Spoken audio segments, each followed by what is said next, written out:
Hello students, आप सबका स्वागत है। जय श्री कृष्ण। मैं हूं भूमेश अग्रवाल और अब हम पढ़ेंगे आर पास्ट यानी हिस्ट्री क्लास 7 चैप्टर 2 का second part, the Chola kingdom a closure look. Chola kingdom निकट से। सबसे पहला वाइट बोर्ड पे मैप देख रहे हैं। ये उस समय इंडियन सब कंटिनेंट का मैप है। 7 से 12th सेंचुरी के बीच की ये उसकी जोग्राफिकल कंडीशन है और पॉलिटिकल कंडीशन, मतलब उस समय की जो पॉलिटिकल बाउंड्रीज हैं वो इस समय दिखाई गई हैं। उस समय की मेन डिनेस्टी जो थी वो हमने पढ़ी पहले पार्ट में। चौहान, गुर्जर, प्रतिहार, राष्ट्रकूट, चालुक्य, चोल, और वो इसमें दिखाई गई हैं कि कहाँ किस किस लोकेशन पे हैं। मैं आपको बता देता हूँ एक बार कि जो चौहान थी वो राजस्थान के एरिया में थी। अजमेर और दिल्ली इसके मेन सेंटर थे। गुर्जर, प्रतिहार ये राजस्थान और एमपी के रीजन में थी। ग्वालियर इसका मेन सेंटर था। राष्ट्रकूट महाराष्ट्र कर्नाटक के एरिया में। चालुक्य उड़ीसा और आंध्र के एरिया में। और चोल नीचे तमिलनाडु के एरिया में मेनली थे, पाल बंगाल के एरिया में। इधर अरेबियन सी है, इधर बे ऑफ बंगाल है। और जो मेन सिटी है कन्नौज का जिक्र किया था पिछली वीडियो में, वो यहाँ पे यूपी में पड़ती है। इधर कावेरी रिवर है तमिलनाडु में, जो बहुत महत्वपूर्ण है, डेल्टा बनाती है बे ऑफ बंगाल में मिलने से पहले। और इधर ये चेरा, पांड्यन, ये छोटी छोटी डिनेस्टी हैं। पल्लव डिनेस्टी, कांचीपुरम की छोटी, कांचीपुरम साउथ की काशी भी कहते हैं इसे।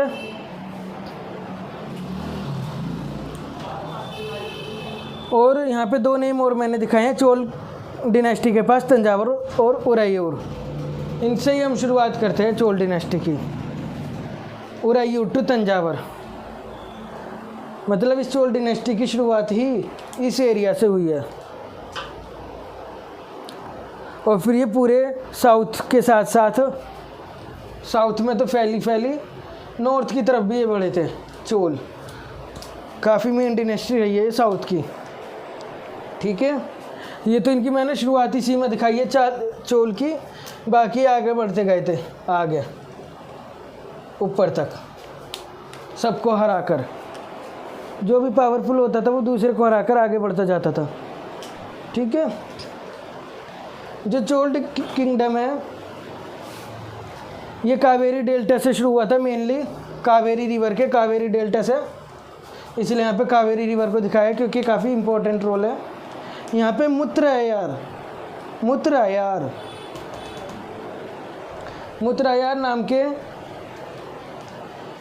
एक मुखिया परिवार था, यानी माइनर चीफ फैमिली, जिनका उस एरिया में काफ़ी प्रभाव था कावेरी डेल्टा के। कौन? मुत्रयार। मैं स्पेलिंग लिख देता हूँ, MUTTERAYAR, MUTTERAYAR। इनका इस कावेरी डेल्टा रीजन में आधिपत्य था।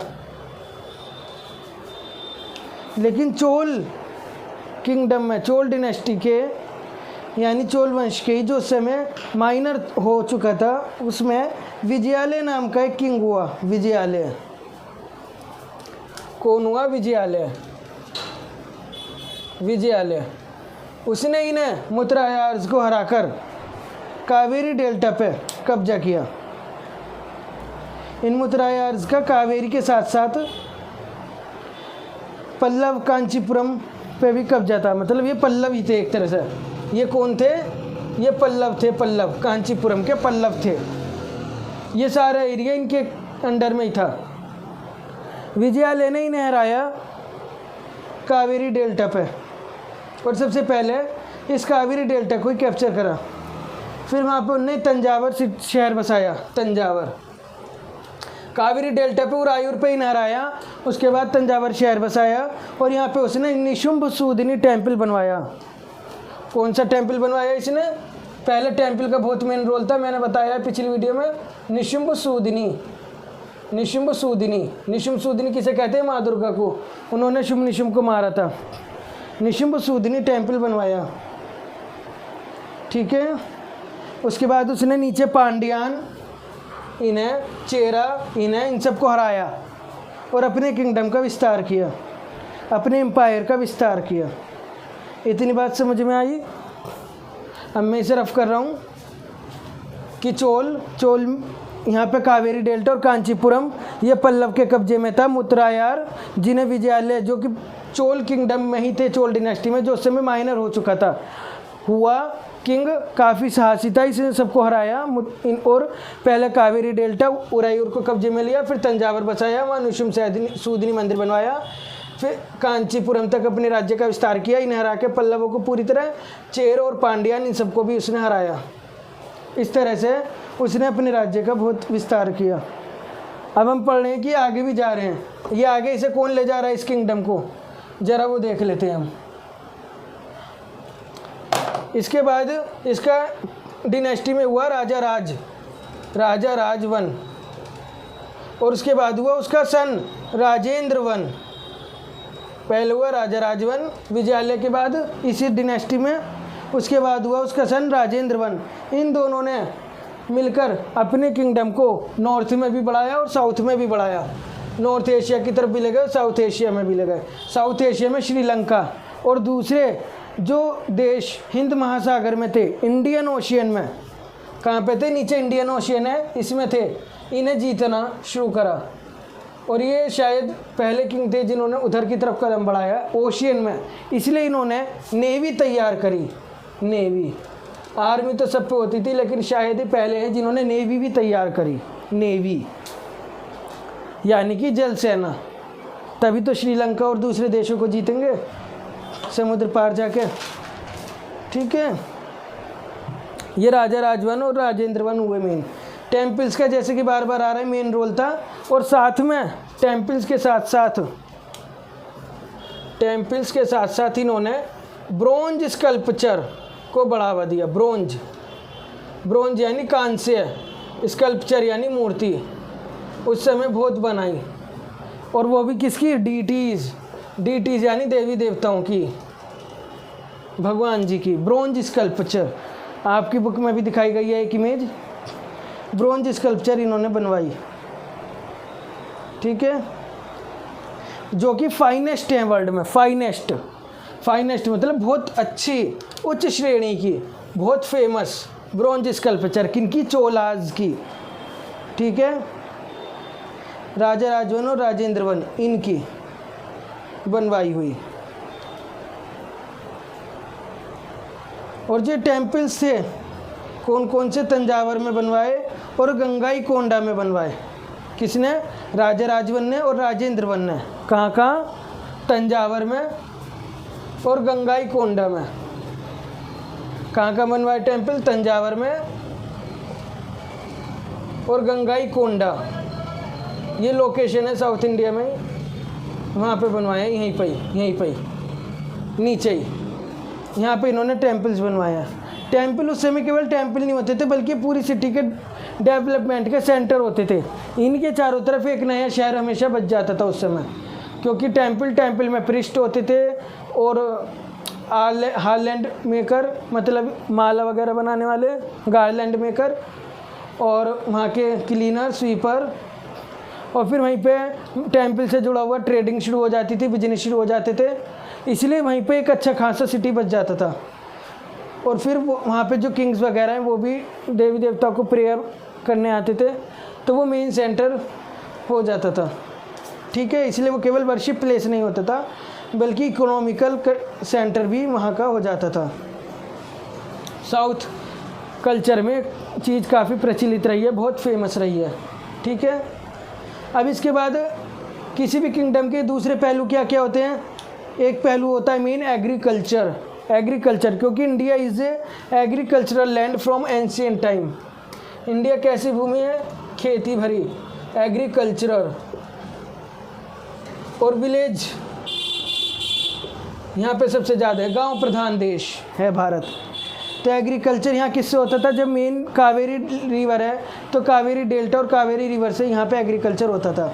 इसके अलावा वेल्स, कैनाल्स, इन सब से भी होता था। कैनाल डेवलपमेंट हुआ।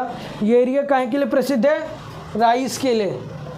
कहाँ की कल्टीवेशन के लिए प्रसिद्ध है? राइस। आप सबको पता है साउथ इंडिया में चावल बहुत खाए जाते हैं, वो इसलिए ही क्योंकि एरिया राइस के लिए शुरू से प्रसिद्ध है। ठीक है, और यहाँ पे जो किसान है वो बहुत समृद्ध होते गए इसी कारण। फार्मर्स वर वेरी प्रोस्पेरस, क्योंकि काफ़ी फर्टाइल एरिया रहा है राइस के लिए कावेरी डेल्टा रिवर की वजह से। तो यहाँ के जो फार्मर्स थे, पीजेंट्स थे, वो बहुत प्रोस्पेरस होते गए, इसलिए उनका जो सेटलमेंट हो गया वो अलग नाम से प्रसिद्ध हो गया, सेटलमेंट ऑफ पीजेंट्स। क्यों? क्योंकि वे बहुत फेमस, वो अमीर होते गए, रिच होते गए, प्रोस्पेरस होते गए। तो इनका जो सेटलमेंट यानी ग्रुप, उसे कहा जाने लगा उर। क्या कहा जाने लगा? उर, क्योंकि बहुत अमीर हो गए थे। ठीक है, और जिन गांवों में ये उर पाए जाते थे, यानी ग्रुप ऑफ विलेजेस इन विच उर आर प्रेजेंट, उसे कहते थे नाडू।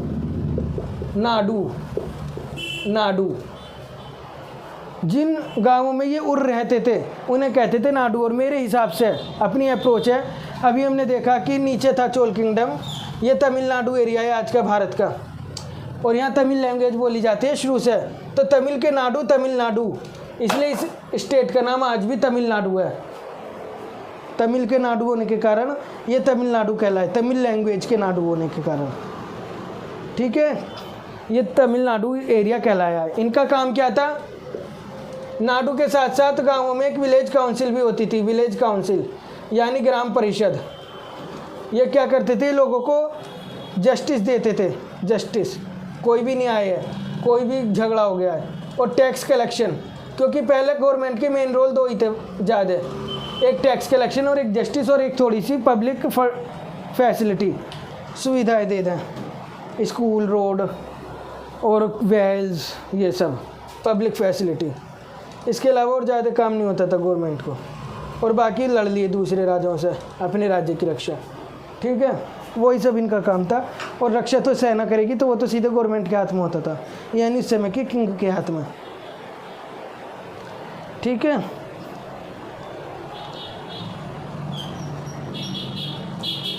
और जो ये नाडू होते थे, रिच पीजेंट, ये ज़्यादातर, ये याद रखना, ये वेल्लाल कास्ट होती थी, वेल्लाल। तमिलनाडु में वेल्लाल कास्ट होती है कोई, वो ही थी ये।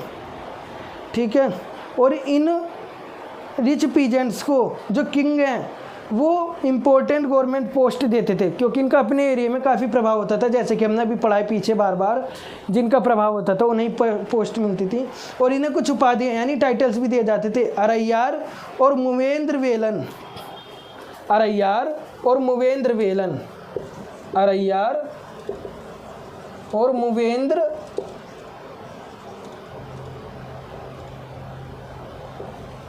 वेलन, ये इनके टाइटल्स थे। टाइटल यानी उपाधियाँ कि ना इन नाडूज को, नाडू के पास ही जो मैंने वर्ड लिखे हैं सभी नाडूज से ही जुड़े हुए हैं, इन्हें ये उपाधियाँ दी जाती थी। मुवेंद्र वेलन का मतलब है अ पीजेंट ऑफ 3 किंग, 3 राजाओं का। ठीक है, तो वहाँ पे इस तरह से पीजेंट्स का काफ़ी अहम रोल हो गया, क्योंकि वो अमीर हो गए। क्यों? क्योंकि फर्टाइल एरिया कावेरी का, जो कि राइस के लिए फेमस था, तो वो उर कहलाए, और उनके गांव नाडू कहलाए। और Nadu public facility, justice, tax collection देते थे, और ये वेल्लाल कास्ट के होते थे। और अरैयार मुवेंद्र वेलन टाइटल से इन्हें किंग नवाजते थे, और इन्हें हाई पोस्ट देते थे, हाई पोस्ट, क्योंकि अमीर होते थे, अच्छा प्रभाव होता था, इसलिए इन्हें हाई पोस्ट देते थे अपने किंगडम में, राजा। ठीक है,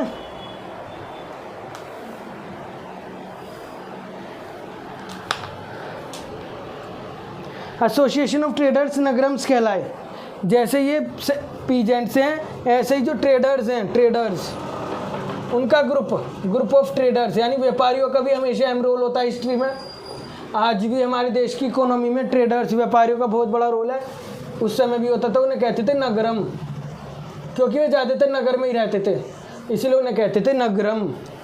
नगरम, नगर नगर जाके वो अपने ट्रेड को फैलाते थे, बिजनेस को फैलाते थे, बढ़ाते थे, अपनी ट्रेडिंग करते थे सामान की, नगर नगर, इसलिए वो कहलाए नगरम। ठीक है,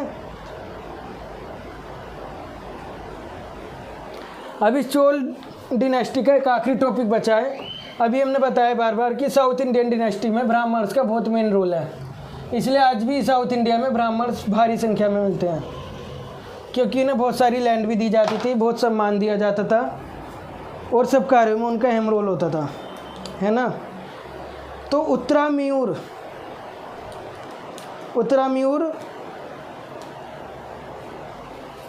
मैं लिखता हूँ स्पेलिंग UTTARAMEUR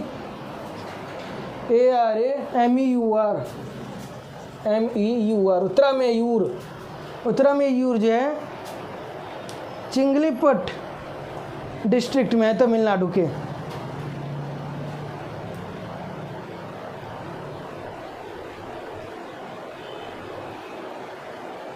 चिंगलीपुट डिस्ट्रिक्ट में, चिंगलीपुट कौन किस स्टेट के? तमिलनाडु, क्योंकि ये तमिलनाडु का एरिया ही है मेन। नाडु वर्ड से ही पहचान लो तमिलनाडु। वहाँ पे एक इंस्क्रिप्शन मिला, इंस्क्रिप्शन आपको याद होगा पिछली क्लास में पढ़े थे, जब स्टोन पे कुछ उकेर दिया जाता था तो उसे इंस्क्रिप्शन कहते थे। तो इंस्क्रिप्शन पे केवल प्रशस्ति ही नहीं लिखी जाती थी, बल्कि ब्राह्मण्स को जो भूमि दी जाती थी वो कॉपर प्लेट के साथ इन पर भी लिखी जाती थी। उसका वर्णन मंदिरों की दीवारों पे भी किया जाता था, ठीक है। तो इसमें ये बताया गया है कि चोल डिनेस्टी में कितने टाइप की लैंड होती थी। इस इंस्क्रिप्शन में बताया है types of land in Chola dynasty. Chola kingdom में कितने टाइप की लैंड होती थी, ठीक है। तो ये हमें याद रखनी पड़ेंगी। वेलान वगाई पहली है, वेलान वगाई,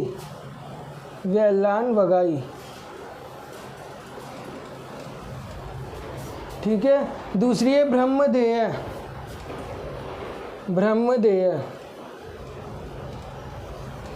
ठीक है। तीसरी है शाला भोग,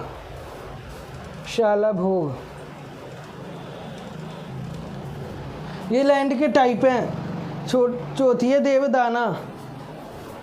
देवदाना, जिसे तिरुनामटुकानी भी कहते हैं। तिरुनामटुकानी ये तमिल वर्ड लग रहा है। और एक है पलिच्छंदम, पांचवी पलिच्छंदम,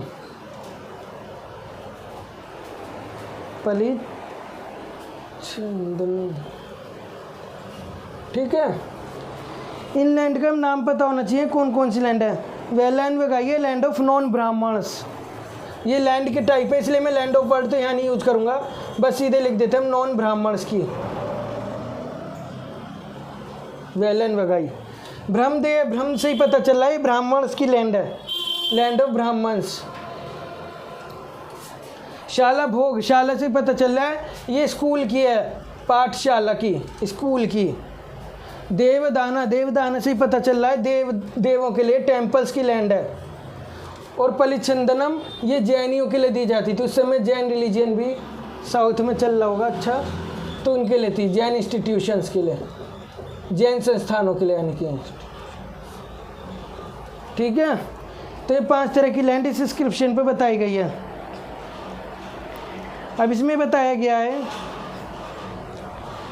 कि जो ब्रह्मदेय यानी ब्राह्मणों को दी जाती है लैंड, दी जाती थी, उसमें ब्राह्मणों की एक फिर कमेटी बनती थी, एक असेंबली बनती थी उनकी लैंड को देखने वाली, जिसे सभा कहते थे, सभा।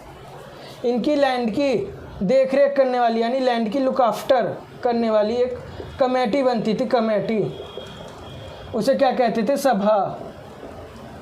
उस सभा में कुछ मेंबर्स होते थे और वो मेंबर्स ही इसकी देखरेख करते थे, और उन मेंबर्स के नाम इंस्क्रिप्शन पे या फिर टेंपल वॉल्स पे लिखवाए जाते थे। लेकिन इनका सिलेक्शन कैसे होता था? पहले इनके नाम पाम लीफ पे लिखवाए जाते थे। मैं यहाँ बता देता हूँ सब कुछ।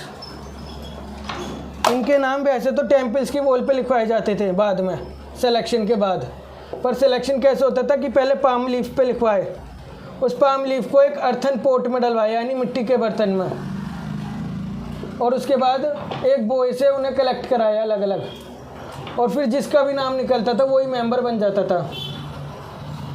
उस कमेटी का, जिस कमेटी के लिए नाम निकाला जाता था। ठीक है, ये तो था प्रोसीजर, लेकिन इसके लिए कुछ एलिजिबिलिटी भी चाहिए थी। एलिजिबिलिटी मेंबर होने के लिए, जैसे आज भी कोई राज्यसभा, लोकसभा, विधानसभा के लिए खड़ा होए तो उसके लिए एलिजिबिलिटी चाहिए, यानी चुनाव में खड़ा होए कि वो भारतीय हो, वो 25 वर्ष 30 वर्ष की आयु पूरी कर चुका हो और उस पर कोई केस वर्तमान में ना हो, इस तरह से। हालांकि इसका तो होता ही नहीं, हमारे यहाँ जो नेता खड़े होते हैं उन पर पता नहीं कितने कितने केस होते हैं। होना चाहिए था लेकिन ये भी। तो उस समय उनकी एलिजिबिलिटी क्या थी कि वो एक ऐसे लैंड के मालिक हों जिससे टैक्स लिया जा सके, land owner of tax payable land, मतलब एक ऐसी लैंड के वे मालिक जरूर हों जिस पर टैक्स ले सकें, जिस पर टैक्स लगता हो। ओन होम, उनका अपना खुद का घर जरूर हो, उनकी एज 35 से 70 के बीच में हो, उन्हें वेदों की नॉलेज हो। ब्राह्मण है तो वेदों की नॉलेज तो चाहिए ही चाहिए, वेदों की नॉलेज हो उन्हें एडमिनिस्ट्रेटिव नॉलेज भी हो साथ में, यानी शासन कैसे चलता है, एडमिनिस्ट्रेटिव नॉलेज भी जरूर हो, जिससे वो शासन में सक्रिय रूप से भागीदार हो सकें। अगर उनमें से कोई पिछले 3 सालों में किसी भी कमेटी का मेंबर रहा है तो फिर वो दोबारा मेंबर नहीं बन सकता अब। और आखिरी, अगर उनने अपने और अपने परिवार के अकाउंट नहीं दिए, यानी ब्यौरे नहीं दिए उन पर कितनी संपत्ति है, तो फिर वो मेंबर नहीं बन सकता था। ठीक है, बस इस चैप्टर में इतना ही है। ये चोल डिनेस्टी पे मैंने आपको विस्तार से बताया कि चोल डिनेस्टी कैसे कैसे फैली, कहाँ से शुरू हुई, कहाँ तक फैली, उसके बाद वहाँ का एडमिनिस्ट्रेशन कैसा था और वहाँ पे मेन ब्राह्मणों का क्या रोल्स था। ठीक है, और उनसे जुड़ी हुई खास बातें, जैसे मैंने आपको पॉइंट रिवाइज कराए हैं ऐसे ही आप इस चैप्टर को रिवाइज कर सकते हैं। धन्यवाद, बहुत बहुत धन्यवाद। आगे भी बताते रहिए कैसी लगी वीडियो। जय श्री कृष्ण, जय हिंद, जय भारत।